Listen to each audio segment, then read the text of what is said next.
దేవుడు చెప్పిన మాటలు మన జీవితంలో మనం తప్పకుండా నెరవేర్చాలి. దానిని ఇక్కడ పౌలు ఏమంటున్నాడంటే ఇదే క్రీస్తు యొక్క నియమము. ఇది క్రీస్తు యొక్క నియమము. దాన్ని ఏం చేయమంటున్నాడు ఆయన? పూర్తిగా నెరవేర్చండి. నెరవేర్చండి, పూర్తిగా నెరవేర్చండి అనే దానికి చాలా వ్యత్యాసం ఉంది.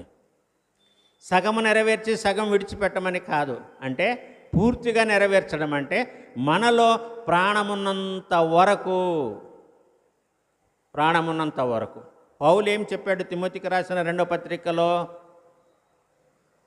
ఆయన చివరి అధ్యాయంలో ఒక మాట చెప్పాడు. మనం అప్పుడప్పుడు దానిని మనము జ్ఞాపకము చేసుకుంటాం. మంచి పోరాటము పోరాడి తిని విశ్వాసము కాపాడుకొంటిని. ఆగండి అక్కడ. మంచి పోరాటం పోరాడు. ఎంతవరకు పోరాడాడు? తన నిర్యాణ కాలము వచ్చేంతవరకు.